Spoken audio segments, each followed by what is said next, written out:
Okay, so after quite a long time, we are back with number theory. So let us start by recalling what we did in the last video. So we proved in the last video, this is what we ended with, that there are infinitely many primes of the form 4n plus 3. And that raises the question whether there are also infinitely many primes of the form 4n plus 1. Because if you remember, we started by dividing the odd primes into two classes. Those odd primes that leave the remainder 1 when divided by 4, they have this form, and the ones which leave the remainder 3 when divided by 4, they have this form. We have proved that infinitely many such primes of this form exist, and we are asking whether the same is also true for primes of this form, and the answer is yes. However, we have to wait for the development of the necessary tools to prove this one. However, both of these results are special cases of a much more general result due to PGL Dirichlet, Peter Gustav Lejeune Dirichlet, which he proved in 1837. Now the book has the statement of the theorem, and the proof is really very difficult for this elementary text. So we have to be happy with only the statement. So let's see what the statement is. And this is Theorem 3.7.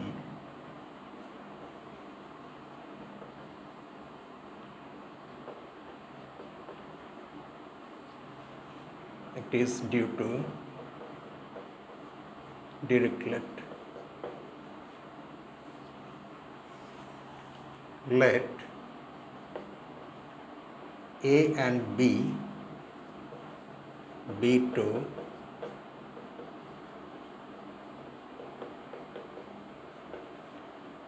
relatively prime positive integers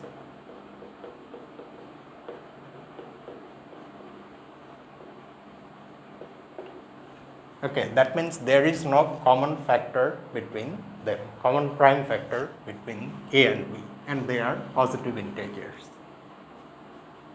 Then the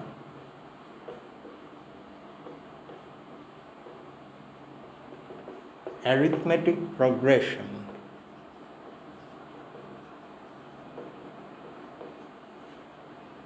this one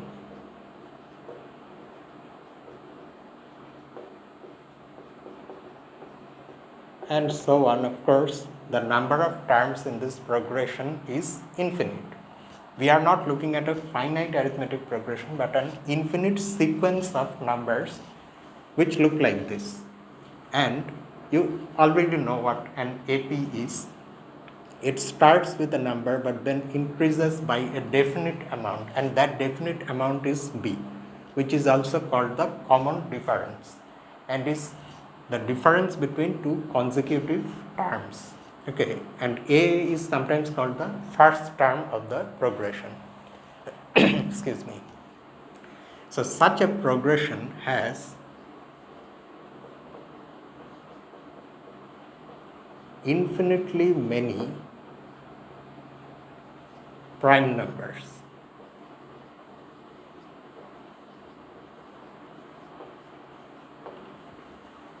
How these two results means this, of course, we are yet to see, but still when we will prove this, these two results, how are the special cases of this? Because if you look carefully, these also generate arithmetic progressions, or if you just consider this, for example, as a progression in the sense that you change n, okay, you change n over the set of non-negative integers, you get a sequence of numbers. That is an arithmetic progression whose first term is 3, second term is 7, third term is 11, and so on. Okay. And note that here A is 3 and B is 4, and these two are relatively prime. Here of course also A is 1 and B is 4, and they are relatively prime. So by Dirichlet's theorem, already these two things, these two APs, each one has infinitely many primes, and that's why there are also infinitely many primes of these forms. However, we cannot use this to deduce this fact. We have to prove it independent of this, because the proof of this we cannot include here. Now, there are other consequences of this result. It's a very powerful result, very difficult to prove also. One of those consequences is this. There are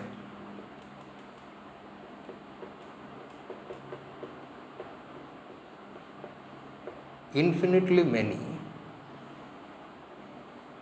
primes ending in 999. In other words, infinitely many prime numbers exist whose last 3 digits are 999. Now, of course, 999 is not one of them because it's not a prime number, but others exist, and infinitely many exist. To see how, you just have to look at these two numbers,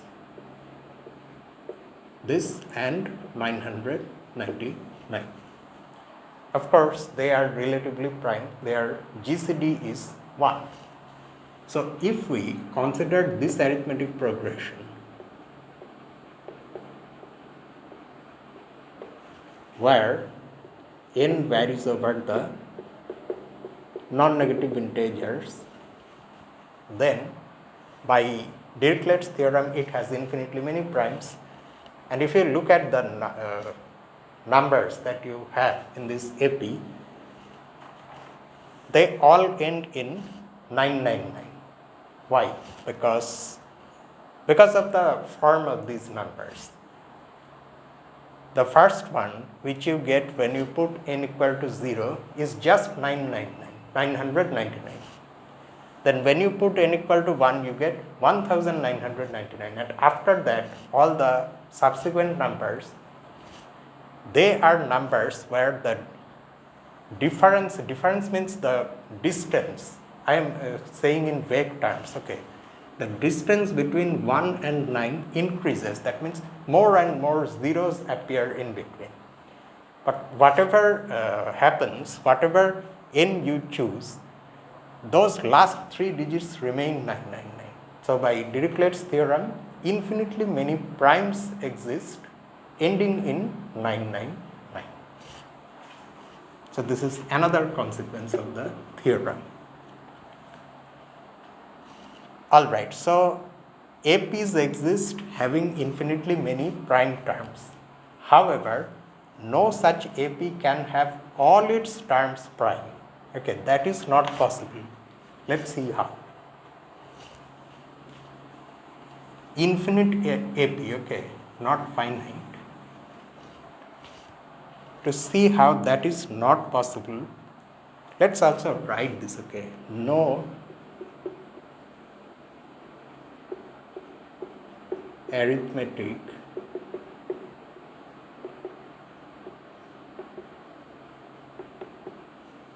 progression exists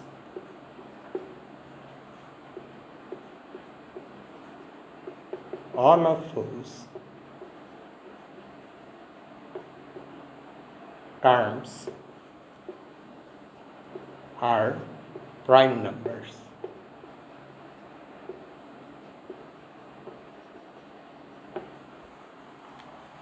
And the reason is this.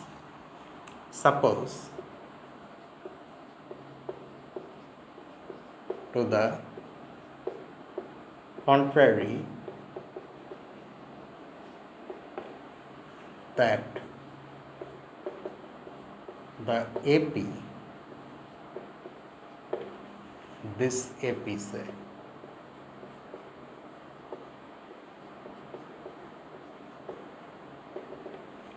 is composed of only prime numbers, then something will go wrong.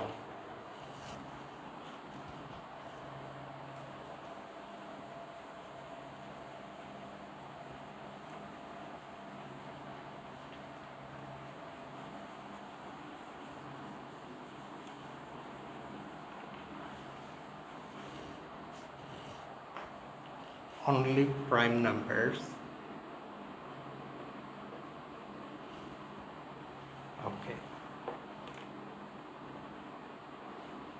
Let a plus nb be equal to p, where p is prime and n is of course some non-negative integer. Okay. Then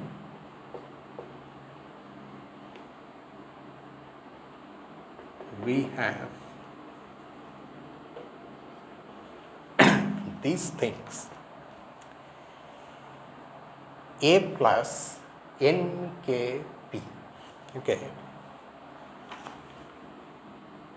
A plus nkp equal to, okay, I should have actually first of all written what nk is. This way it looks confusing.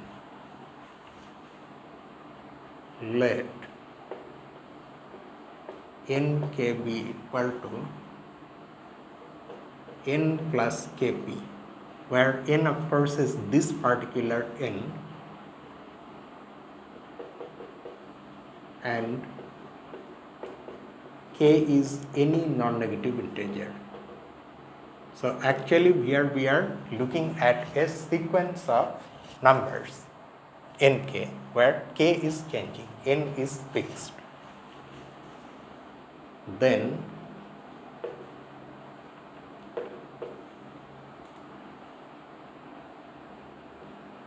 what will you get if you look at the terms a plus nkb? You understand that here we are not looking at one term of this progression but infinitely many terms, because k is changing.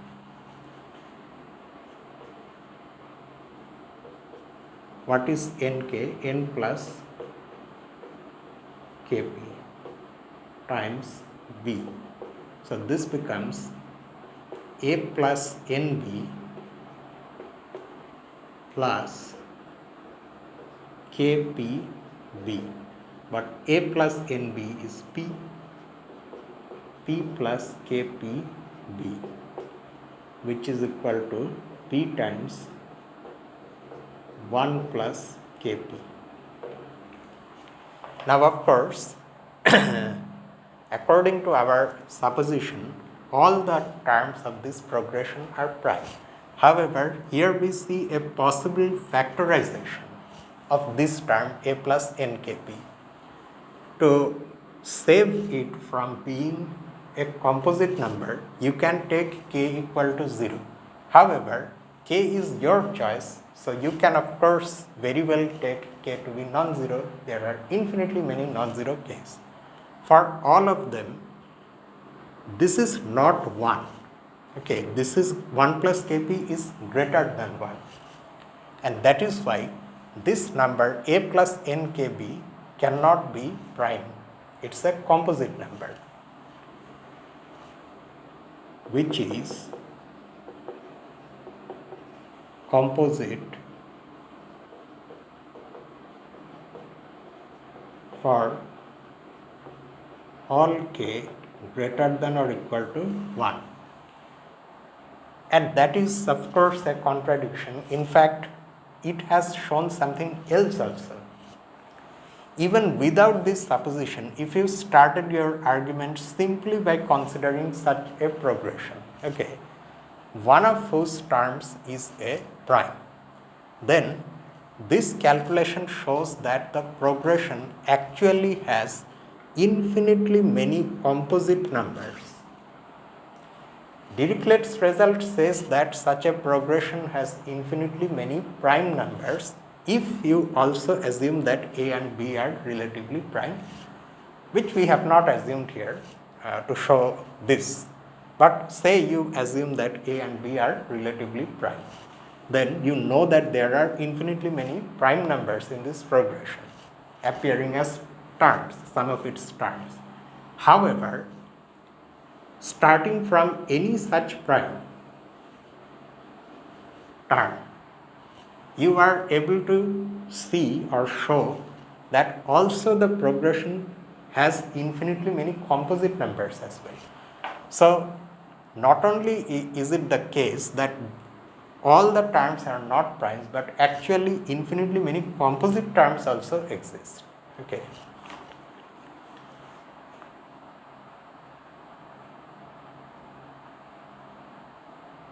And then the author mentions that we have an unsolved problem, that means an open problem.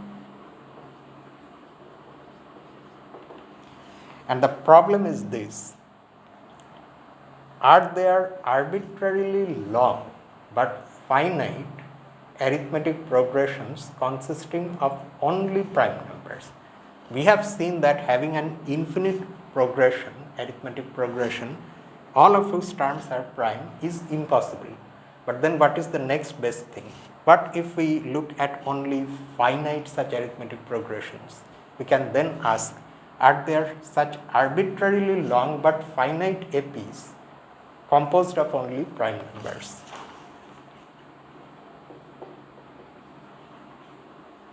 Are there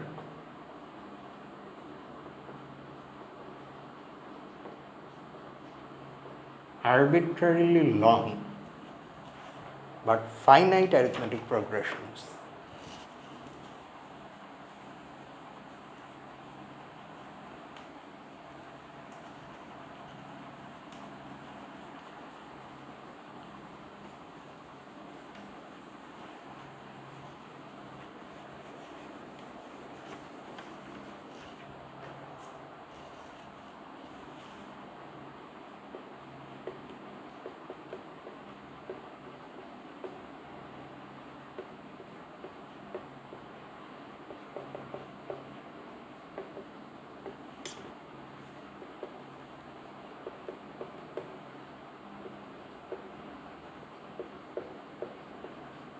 composed of only prime numbers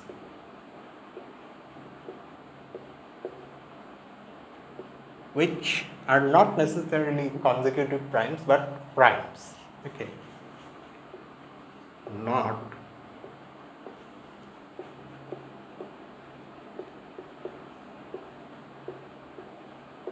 necessarily consecutive primes. That is not necessary. Say we relax the condition there that the primes need not be consecutive, but all the terms must be prime. Now, what is exactly the meaning of arbitrarily long? It means that if you give me n, say n is any positive integer, not some specific value, n is n itself as a variable. Am I able to give you an arithmetic progression having n terms, all of whose, all of which are prime numbers? That is the question. Oh, this is a question, okay. And it's unsolved, that's what the author says. But actually it has been solved. I will tell you who did this. However, the author then went on to say, at the time of writing the book, it was unsolved. That at that time, the longest such arithmetic progression was this. Let me just write it, okay, carefully, not making mistakes.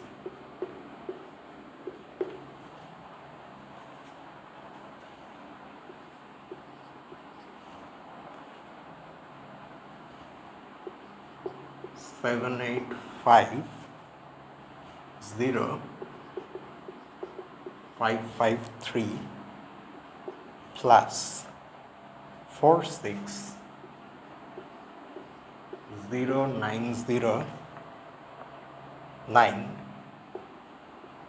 8, 6, 942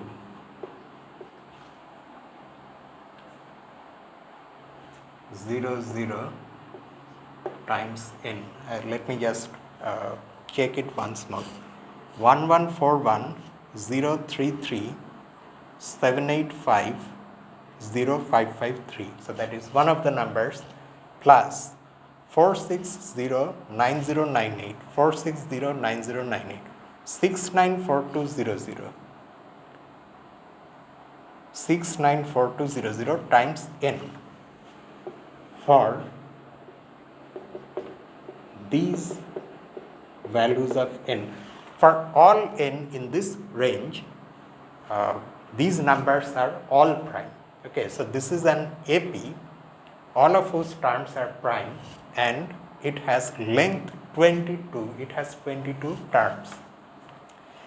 And the common difference has this factorization. The common difference, of course, is this one.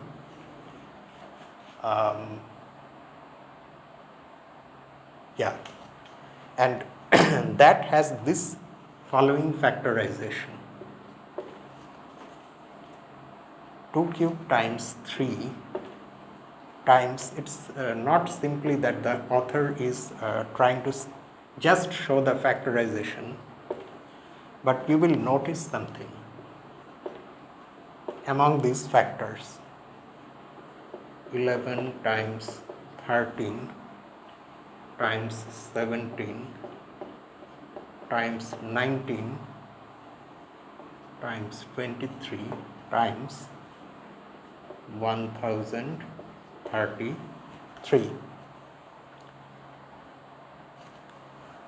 You can see that almost all the consecutive primes have appeared.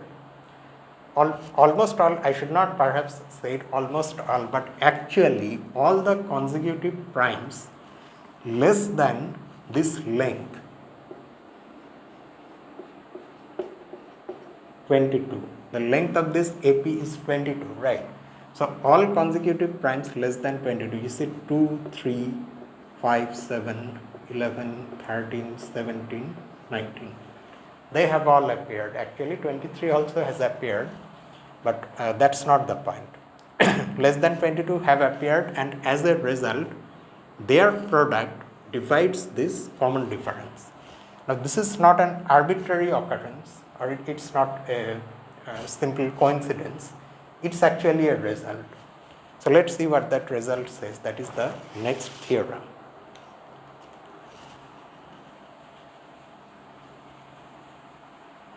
That in a finite AP, all of whose terms are prime, the common difference is divisible by all prime numbers less than the length.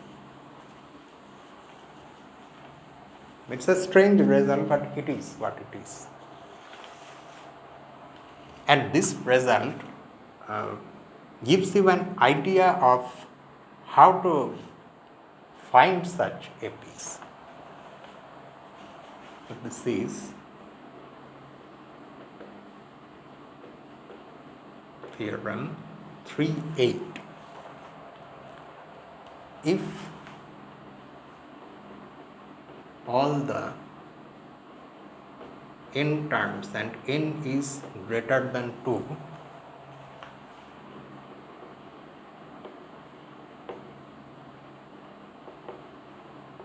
of the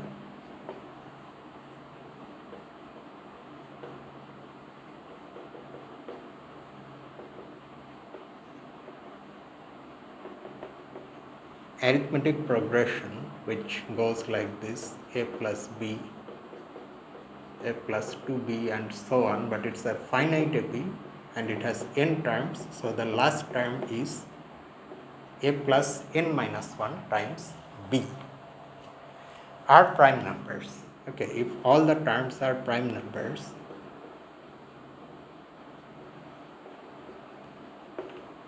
then the common difference b, here in place of b the author has written d. It does not really matter, but still I am presenting from this book, so I should not unnecessarily change things. Okay, then this common difference D is divisible by every prime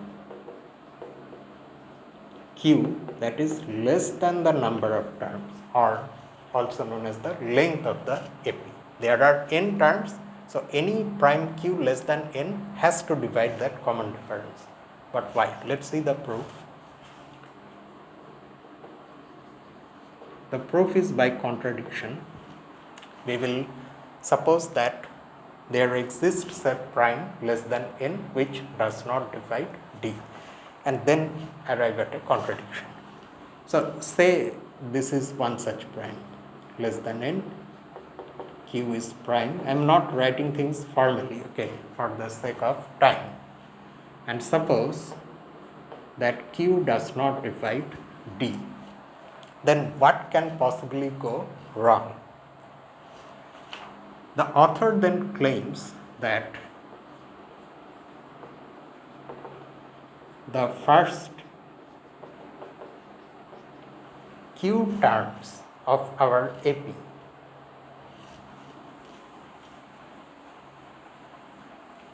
leave different remainders when divided by Q.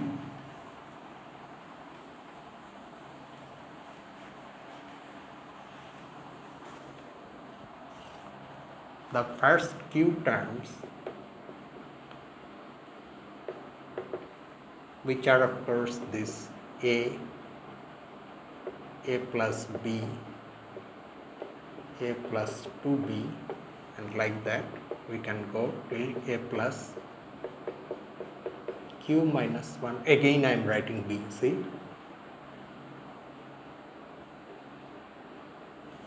I think it's a habit to write B after A. So these will leave different remainders when divided by Q. Leave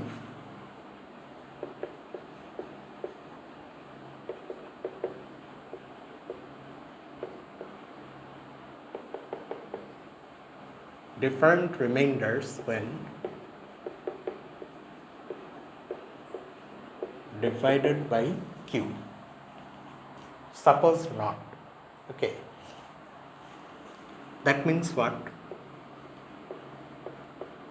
That means there exist two such numbers in this part of the AP which are different, but they leave the same remainder when divided by Q. Suppose A plus, but again I have to maintain the symbols, A plus JD and A plus KD leave the same remainder when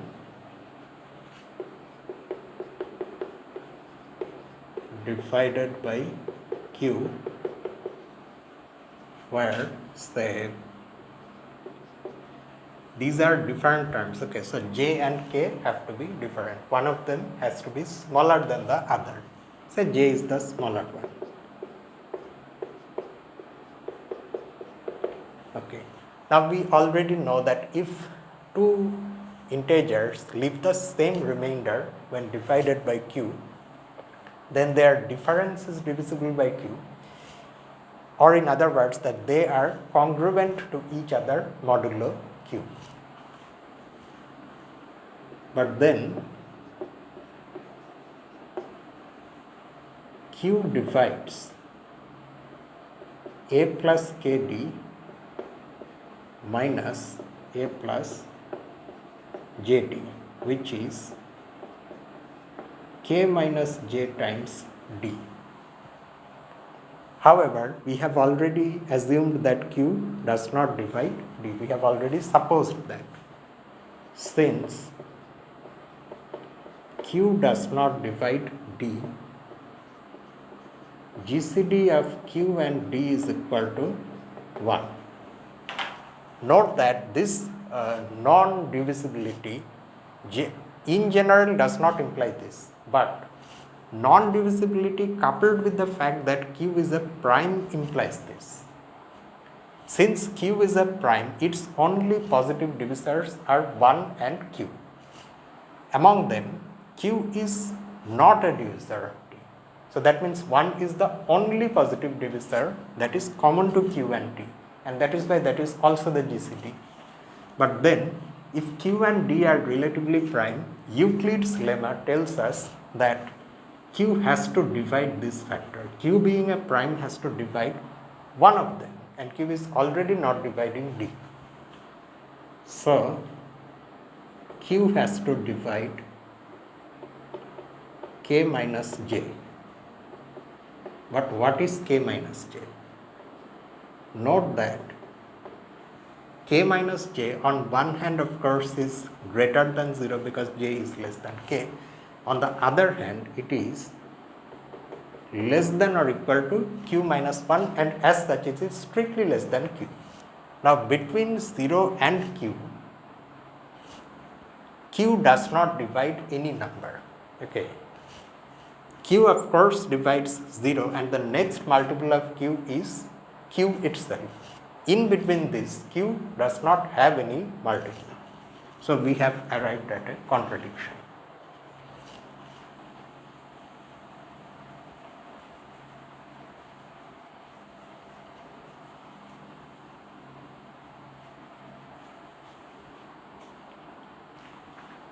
So we have a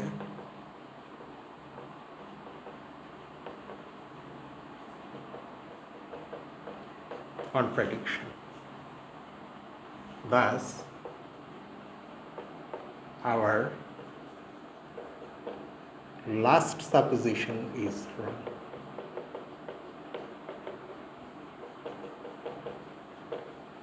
And at this stage, I want to say something about the structure of this proof.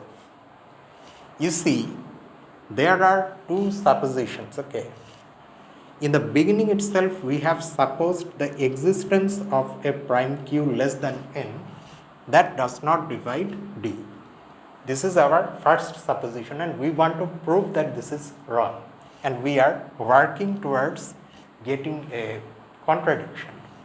However, even before settling this, which is our main aim, we have made a second supposition. So these are nested suppositions. Now, unless you do something about this supposition here itself, you cannot claim something about the first supposition. Note also that it's a somewhat critical situation. In order to prove that this supposition is wrong, we are actually relying on the previous supposition. Okay, so we are under the environment created by the first supposition, and within that false environment, we don't yet know that it's false. Only after completing the proof we will know that it's false, but still that's what we want to do, right? So under that false environment, we are again showing that some other supposition is false. And that is why, to be safe, whenever you have multiple suppositions, every time you see that you have reached a dead end, for example, here we have got a contradiction. That means something has gone wrong. That something cannot be this something. That something has to be the last something which you have supposed.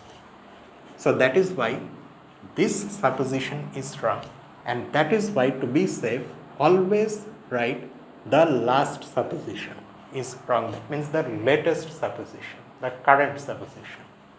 This is wrong. So, and that is why when you divide these numbers by Q, they leave different remainders. Now, how many numbers are present here?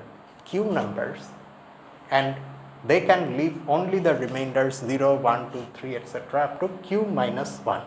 And that is why, because they are leaving, there are Q numbers and there are Q remainders available, and they leave different remainders. So by the pigeonhole principle, one of them has to leave the remainder 0. So there must exist a term a plus say td for some t within in this range itself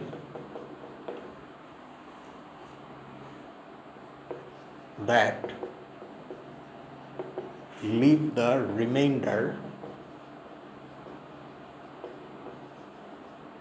0 when divided by q.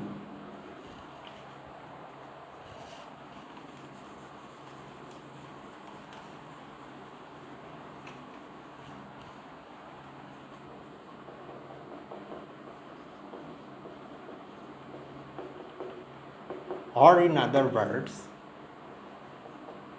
q divides a plus td. Okay. All right. Now, simply this by itself does not immediately tell us that this is a composite number term. Who knows? Maybe this is equal to q. In that case, its primality remains intact. However, that is not the case. Since recall that q is less than n and n itself is less than or equal to p.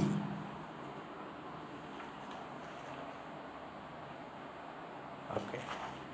N itself is less than or equal to, oh, okay, I forgot something entirely.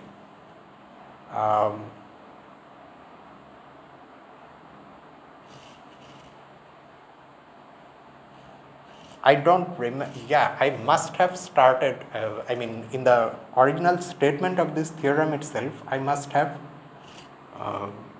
written a plus b, a plus 2d, and so on, right? Actually, it's not what the author has written. The author has written p plus d, p plus 2d, and so on. Why? Because we are having the hypothesis that all the terms of our original arithmetic progression are prime, and that is why the first term a is also prime. So he is just simply writing p in place of a. It's not a very big deal, but you just understand that this a is also a prime due to our hypothesis. But anyway, we have this a plus t d. So you see that q is strictly less than this. So of course this then has to be composite, and that finally goes against everything. Our original hypothesis that all the terms are prime. So this is a contradiction, and now only we can say that yes, our first supposition then must be wrong because we have run out of options. But still there is something else that needs to be addressed. We understand that q is less than n, and we also understand that a is less than or equal to a plus td because t is non-negative. However, where is this coming from? N less than or equal to a? That is not immediately clear. To see why that inequality is true, you imagine the opposite. What would happen if you have the opposite inequality? Say a is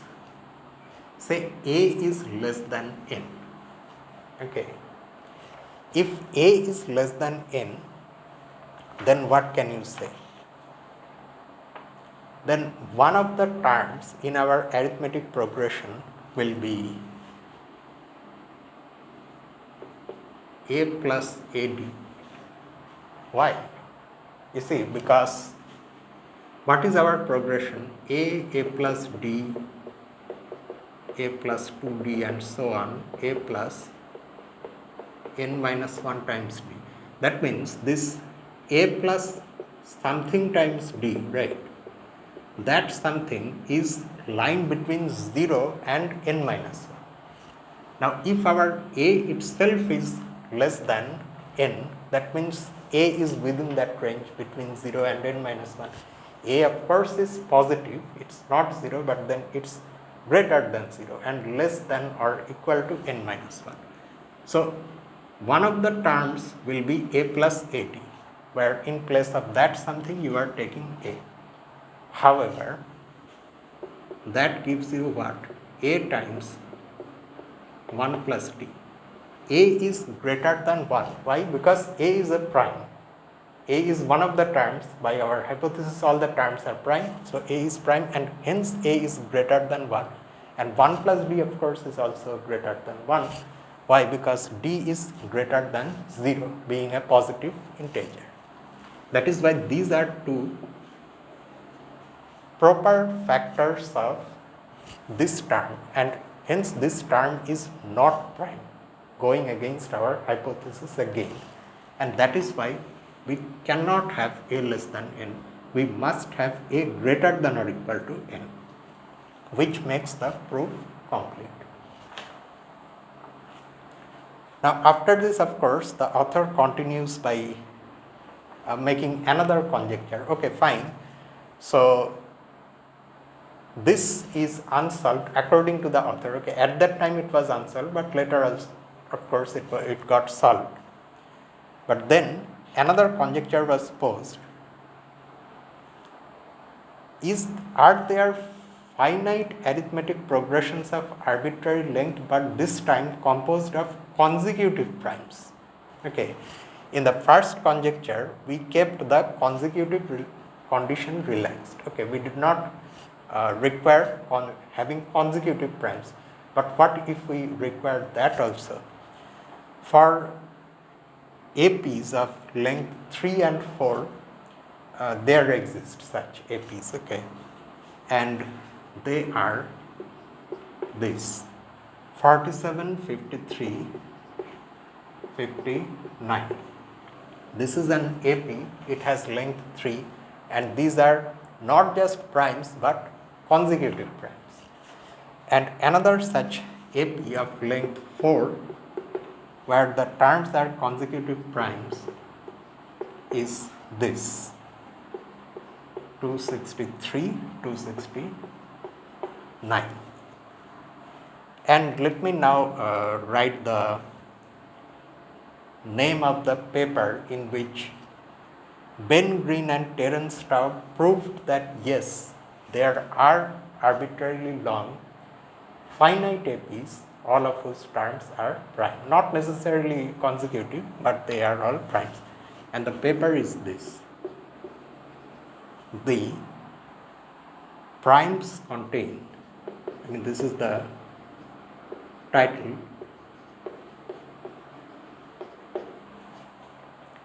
arbitrarily long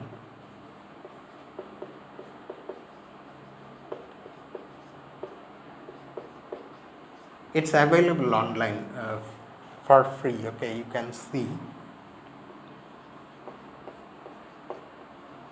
arithmetic, but it's extremely difficult. The contents of it are well beyond my comprehension.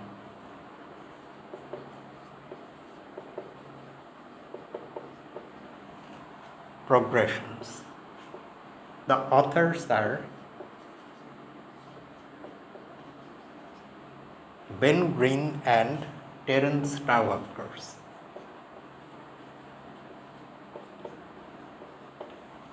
The journal is Annals of Mathematics,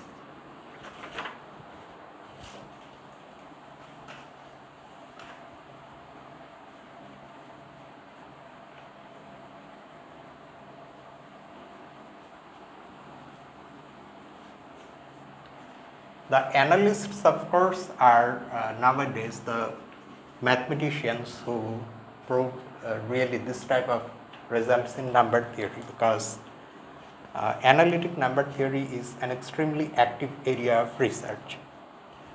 Annals of Mathematics,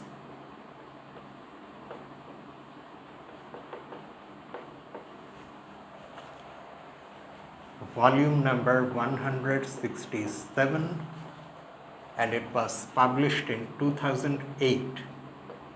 Okay, so it has been a long time, and these are the page numbers 481 to 547. There are some other things also in this section that appear after this, but we will discuss them in another video. So I am just stopping here itself. So see you in the next number theory upload, whenever that is. Until then, this is me, Lucifer, from A Mathematical Room. Have a nice day.